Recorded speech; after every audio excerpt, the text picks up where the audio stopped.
This is Edgar Allan Poe's The Black Cat, with apologies ahead of time to my own black cat, Monty, who thankfully will not have such a terrible fate befall him, if he behaves.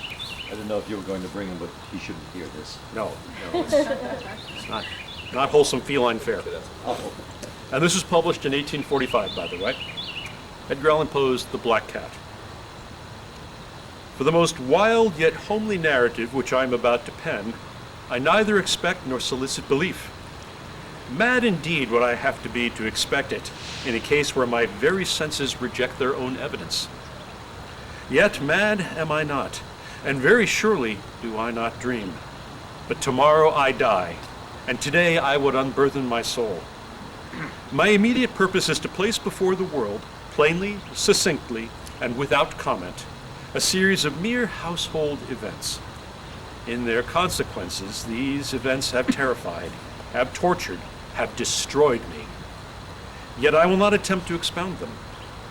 To me, they have presented little but horror. To many, they will seem less terrible than Baroque's. Hereafter, perhaps, some intellect may be found which will reduce my phantasm to the commonplace.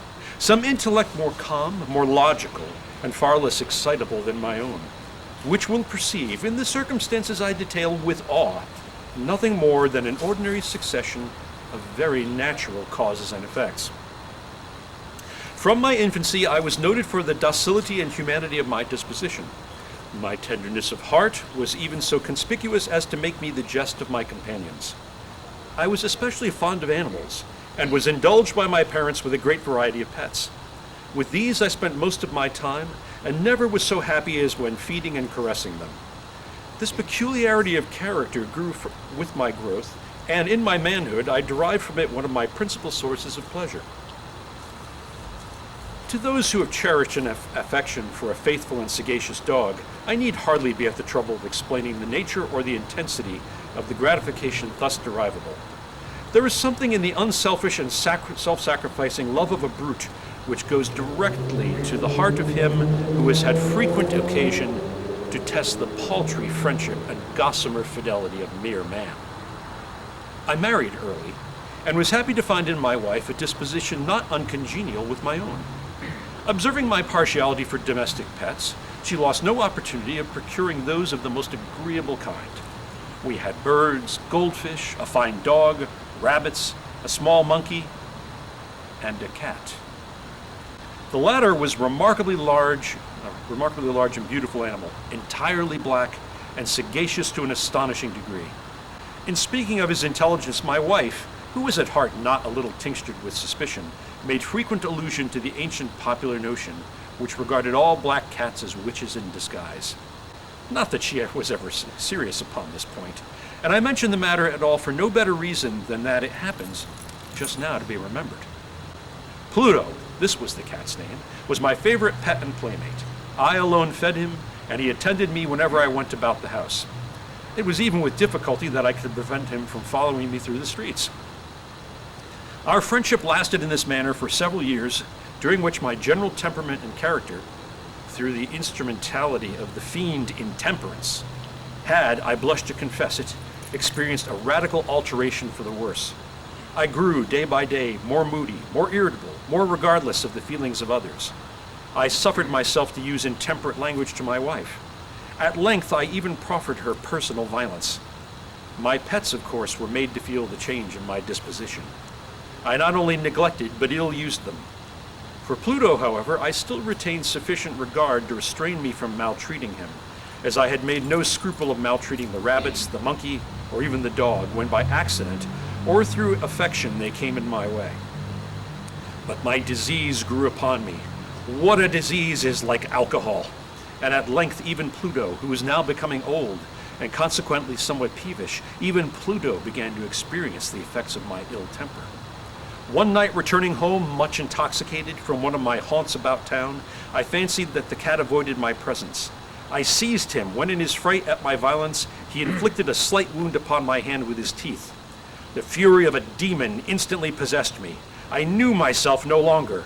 My original soul seemed at once to take flight from my body, and a more than fiendish malevolence, gin-nurtured, thrilled every fiber of my frame. I took from my waistcoat a pocket, a penknife, opened it, grasped the poor beast by the throat, and deliberately cut one of its eyes from the socket. I blush, I burn, I shudder while I pen the damnable atrocity. And reason returned with the morning.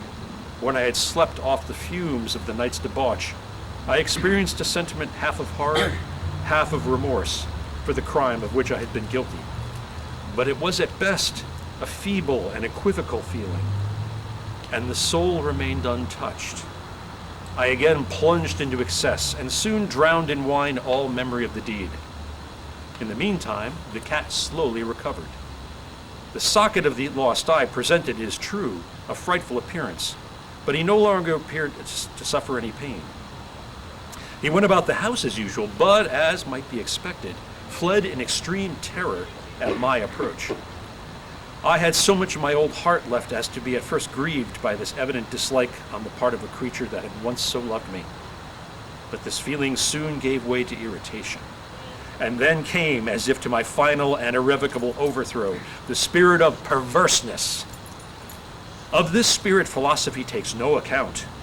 Yet I am not more sure that my soul lives than I am that perverseness is one of the primitive impulses of the human heart, one of the indivisible primary faculties or sentiments which give direction to the character of man.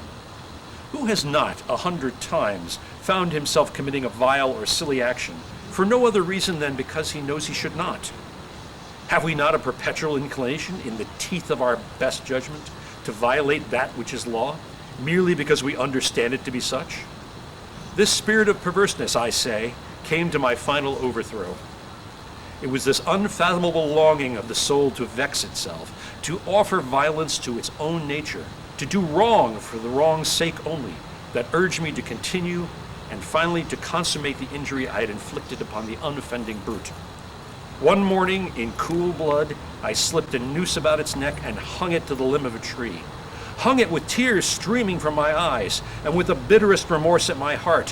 Hung it because I knew it had loved me and because I felt it had given me no reason of offense.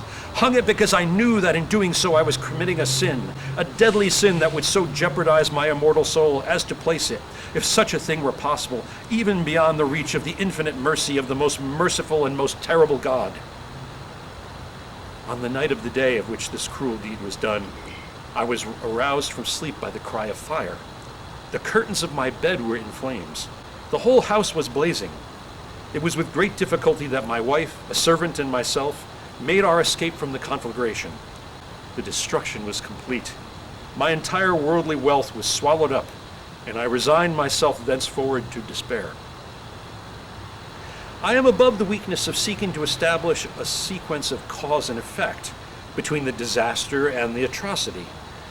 But I am detailing a chain of facts and wish not to leave even a possible link imperfect. On the day succeeding the fire, I visited the ruins.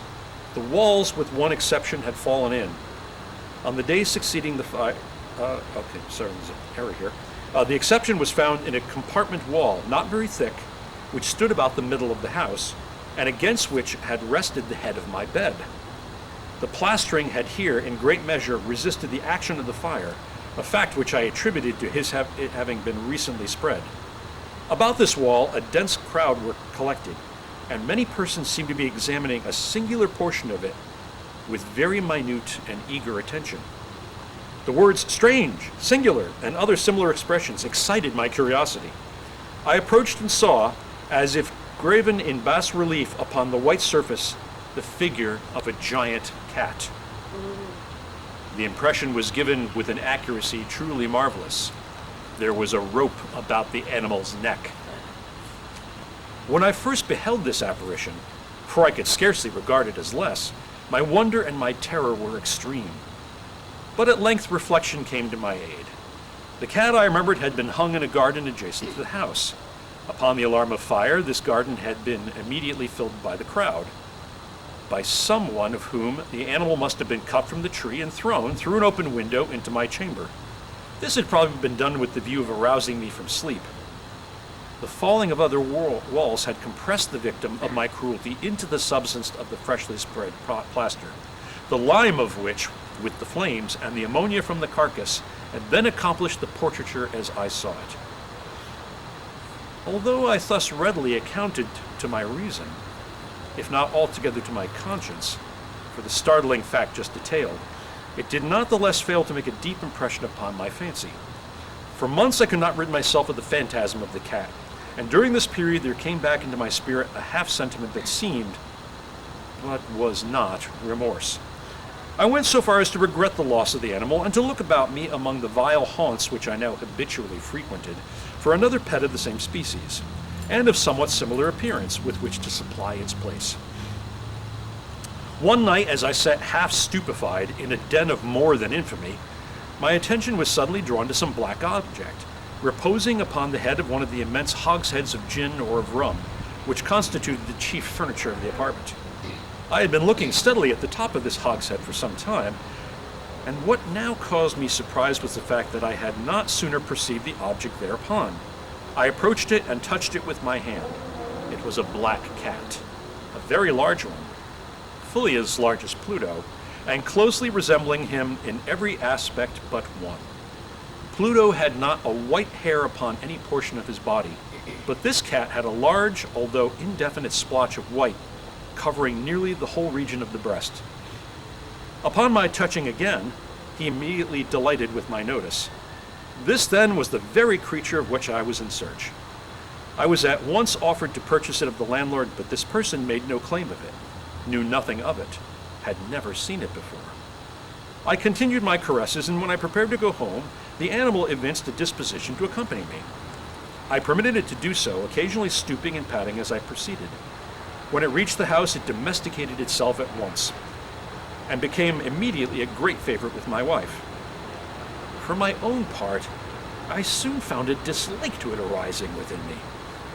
This was just the reverse of what I anticipated, but I know not how or why it was, its evident fondness for me rather disgusted and annoyed. By slow degrees, these feelings of disgust and annoyance rose into the bitterness of hatred. I avoided the creature. A certain sense of shame in the remembrance of my former deed of cruelty prevented me from physically abusing it.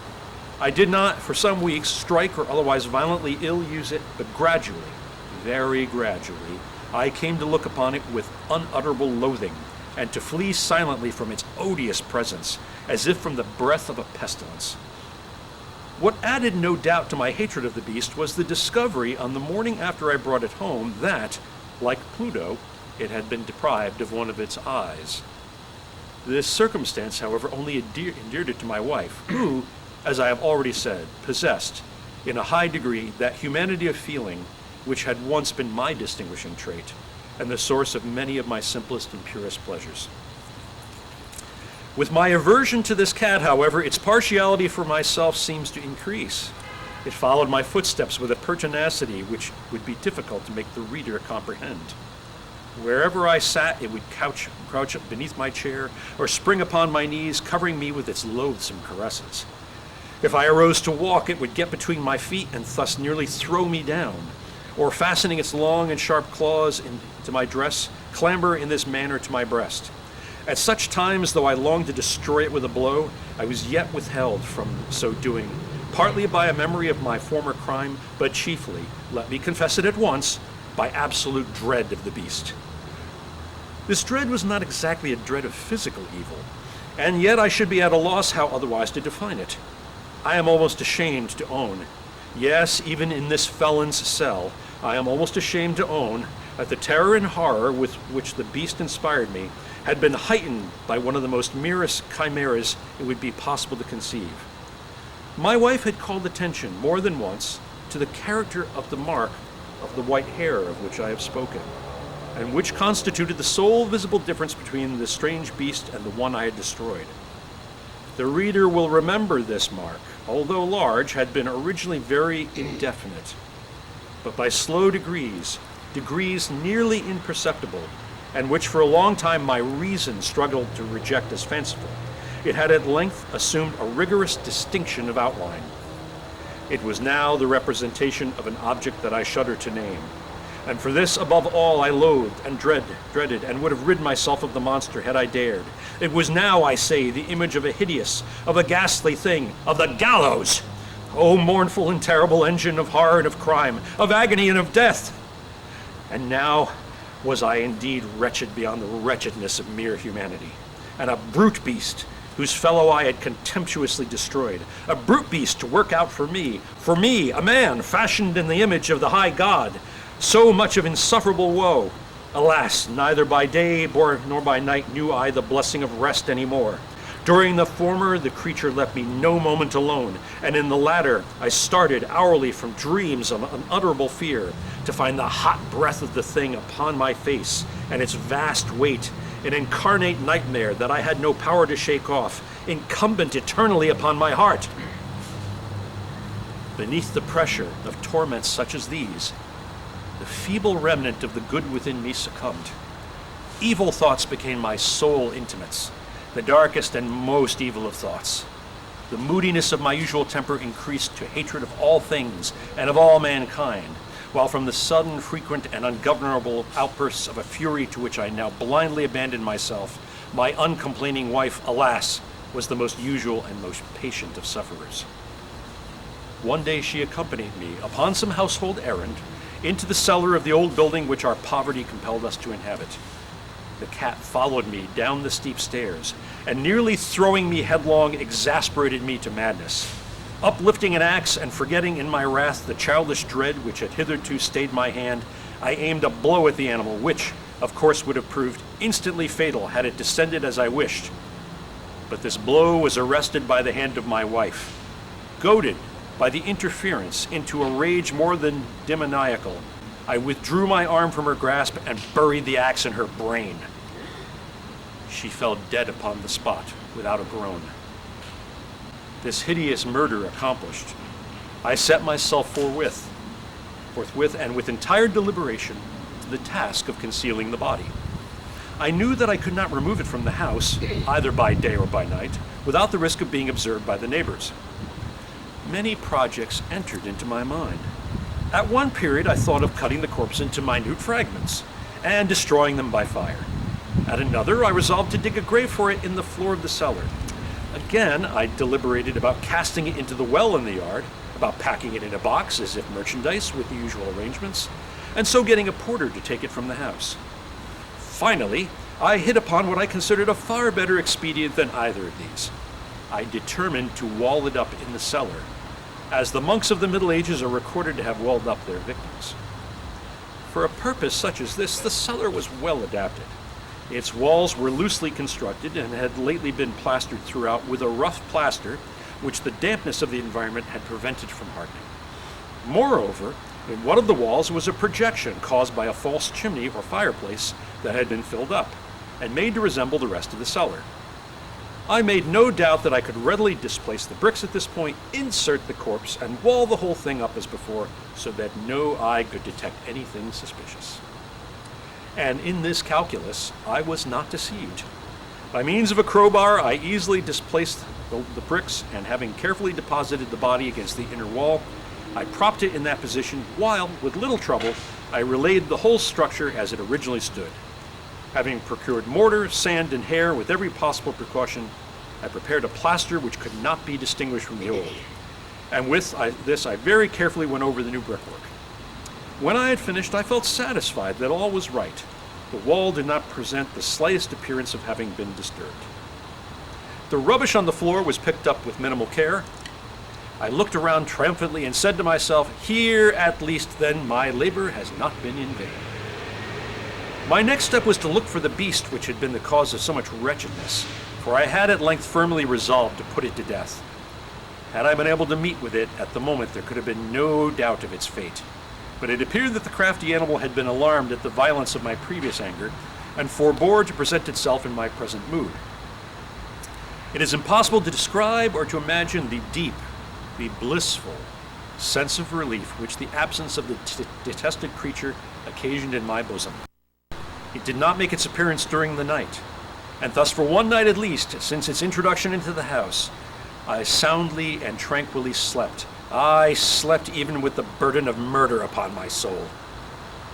The second and the third day passed, and still my tormentor came not. Once again I breathed as a free man. The monster, in terror, had fled the premises forever. I should behold it no more. My happiness was supreme. The guilt of my dark deed disturbed me but little. Some few inquiries had been made, but these had been readily answered. Even a search had been instituted, but of course nothing was to be discovered. I looked upon my future felicity as secured. Upon the fourth day of the assassination, a party of the police came, very unexpectedly, into the house, and proceeded again to make rigorous investigation of the premises. Secure, however, in the inscrutability of my place of concealment, I felt no embarrassment whatsoever. The officers bade me accompany them in their search. They left no nook or corner unexplored. At length, for the third or fourth time, they descended into the cellar. I quivered not a muscle. My heart beat calmly as that of one who slumbers in innocence. I walked the cellar from end to end. I folded my arms upon my bosom and roamed easily to and fro. The police were thoroughly satisfied and prepared to depart. The glee at my heart was too strong to be restrained. I burned to say it but one word by way of triumph, and to render doubly sure their assurance of my guiltlessness.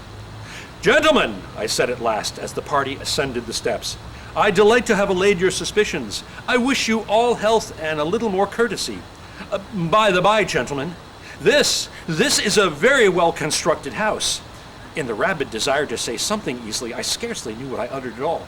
"I may say an excellently well-constructed house. These walls, are you going, gentlemen? These walls are solidly put together."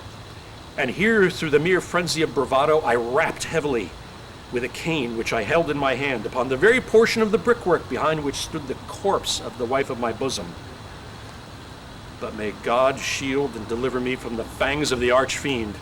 No sooner had the reverberation of my blows sunk into silence than I was answered by a voice from within the tomb, by a cry at first muffled and broken, like the sobbing of a child, and then quickly swelling into one long, loud, and continuous scream, utterly anomalous and inhuman, a howl, a wailing shriek, half of horror and half of triumph, such as might have arisen only out of hell, conjointly from the throats of the damned in their agony, and of the demons that exult in their damnation. Of my own thoughts it is folly to speak. Swooning, I staggered to the opposite wall. For one instant the party upon the stairs remained motionless, through extremity of terror and of awe. In the next, a dozen stout arms were toiling at the wall. It fell bodily. The corpse, already greatly decayed and clotted with gore, stood erect before the eyes of the spectators. Upon its head, with red extended mouth and solitary eye of fire, sat the hideous beast whose craft had seduced me into murder, and whose informing voice had consigned me to the hangman. I had walled the monster up within the tomb.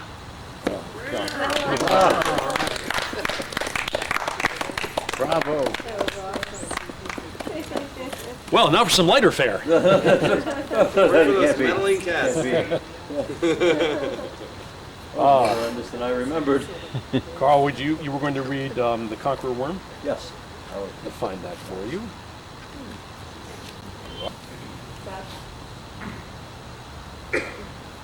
Lo, 'tis a gallant knight with the lonesome latter years, an angel throng bewinged, bedight, belight in veils, and drowned in tears. Sit in a theater to see a play of hopes and fears, while the orchestra breathes fitfully the music of the spheres. Mimes in the form of God on high mutter and mumble low, and hither and thither fly. Mere puppets they, who come and go, and bidding of vast formless things that shift the cemetery to and fro, flapping from out their condor wings invisible woe. That motley drama, oh, be sure it shall not be forgot, with its phantom based on evermore by a crowd that sighs it not, through a circle that ever returneth in the self-same spot, and much of madness and more of sin and horror the soul of the plot. But see, amid the mimic rout, a crawling shape intrude, a blood-red thing that writhes from out the scenic solitude. It writhes, with mortal pangs, the mimes become its food, and seraphs sob, and vermin fangs in human gore imbued. Out! Out of the lights! Out all! And over each quivering form the curtain, a funeral pall, comes down with the rush of a storm, while the angels, all pallid and wan, uprising, unveiling, affirm that the play is the tragedy man, and its hero, the conqueror worm. Bravo. And now... He was a terrible man, a terrible... what happened last time? You right now. I remember. All right.